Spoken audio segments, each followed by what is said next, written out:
Kim Cho, haharapin na ang ex sa April 19.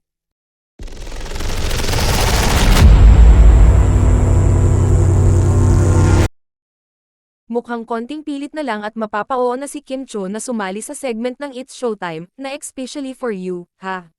Nitong Sabado, ikalawa ng Marso, pabirong ibinuking ni Vice Ganda na gustong mag-guest ni Kim sa naturang segment kung saan ay maghaharap ang mag-ex at tutulungan ng isa kanila na humanap ng bagong pag-ibig.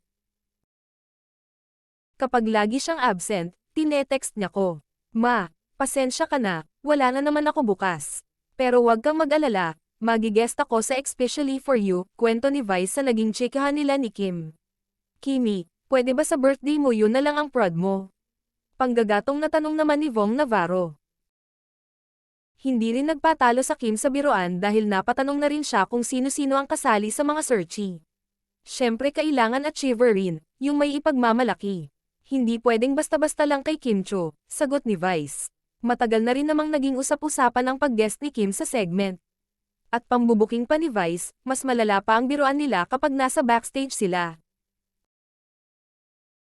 Pinakamabait pang version yung ginagawa namin sa on-air, pero pag nasa dressing room kami ang haharap naming lahat, say ni Vice.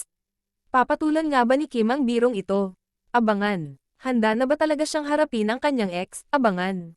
Aba, kung mangyayari yun, at itataon sa birthday ni Kim sa April 19, siguradong marami ang tatutok sa eksenang yun.